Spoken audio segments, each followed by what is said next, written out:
ये चीज़ नाज़रीन आप मेरे हाथ में देख रहे हैं, ये एक मामूली सी चीज़ है, इसको ग्रिप कहते हैं या पता नहीं क्या कहते हैं इसको।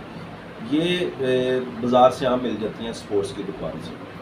इसका इस्तेमाल देखें, इस तरह इसको इस्तेमाल करना है।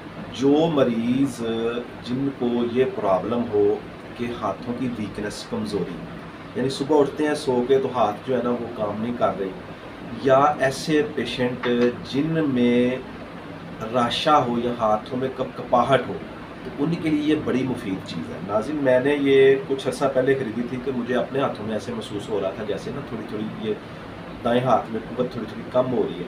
तो ये मैंने ख़रीद लिया और इस्तेमाल किया, अल्हम्दुलिल्लाह इससे मुझे बहुत ही अच्छा रिज़ल्ट मिला। मैंने कहा आपके साथ भी शेयर करता हूँ।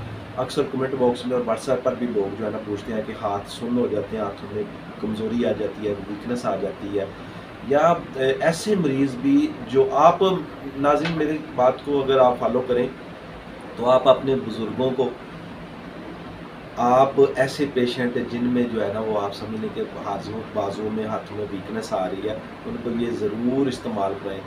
बाद में जब कोई मसला पैदा हो जाता है तब जाके जो है ना वो हम जो है ना इस तरह की चीज़ें एक्सरसाइज वगैरह करते हैं।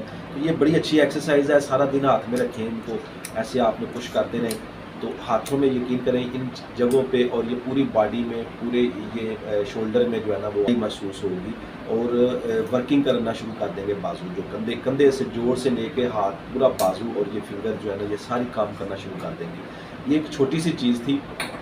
मैं हूँ आपका तबीब होम्योपैथिस्ट डॉक्टर मोहम्मद मुख्तार कादरी, कामों के गुजरांवाला पाकिस्तान से।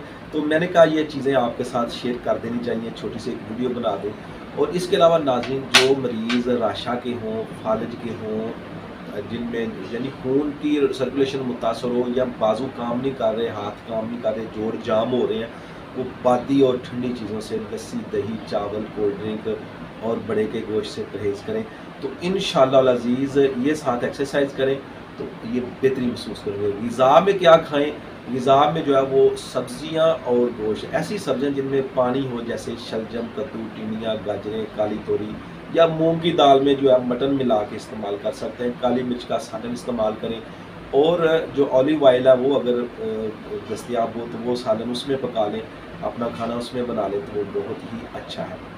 और ऐसे तमाम मरीज़ जो हैं, इसके अलावा मैं आपको नुस्खा में देखें नाज़रीन, नुस्खा जात जो होते हैं ना, इस तरह के जो केस होते हैं उनमें नुस्खा जात जो है ना वो अगर आपको बताए जाए तो आप उन पर अमल ही नहीं कर सकते, कोई चीज़ें आप बना ही नहीं सकते, तो फिर किस तरह आपको नुस्खा जात बताई जाए। तो सादा लफ्ज़ों में जो है ना मैंने आपको बता दिया कि एक्सरसाइज करेंगे और ग़िज़ा में जो है ना सब्ज़ी और गोश्त बनेंगे, ये ग़िज़ा से ही इंशाल्लाह बेहतर हो जाएगी।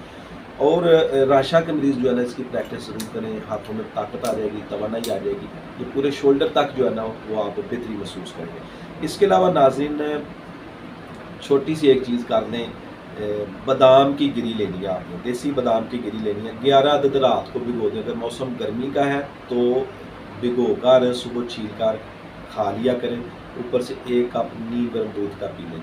अगर सर्दी है तो वैसे ही जो है ना वो 11 अदद गिरियाँ बादाम की जो है ना वो खा लें और ऊपर से नीम गर्म दूध पी लें। इंशाल्लाह ये 1 माह तक आप करें, आप काफ़ी बेहतरी महसूस करेंगे, हाथों में ताकत आ जाएगी, बॉडी में ताकत आएगी और आपकी तबीयत जो है वो फ्रेश हो जाएगी। बुज़ुर्गों को, अपने बुज़ुर्गों को ज़रूर ये इस्तेमाल करें, थोड़ी सी एक्सरसाइज सुबह शाम कर लें या हर वक्त हाथ में रखें तो वो ज़्यादा बेहतर है। इससे जो है ना इनका ये ब्लड सर्कुलेशन सिस्टम जो है ना बहुत ही बेहतर हो जाएगा और हाथों में ताकत आ जाएगी, जान आ जाएगी। उम्मीद है आपको ये वीडियो पसंद आई होगी। पसंद आए तो दोस्तों के साथ ज़रूर शेयर कर दिया करें। ऐसी वीडियोज़ सदका जारिया होती हैं, जब दूसरे लोग जो हैं इनको देखेंगे तो उनको भी नॉलेज मिलेगा और उनके पेशेंट जो हैं या वो उनको फ़ायदा होगा तो आपको भी इससे जो है ना वो दुआ में याद रखेंगे, आपको भी इससे फ़ायदा होगा। मिलते हैं इंशाल्लाह किसी नई वीडियो में नए टॉपिक के साथ। इजाज़त दीजिए। अस्सलामु अलैकुम व रहमतुल्लाहि व बरकातुहू।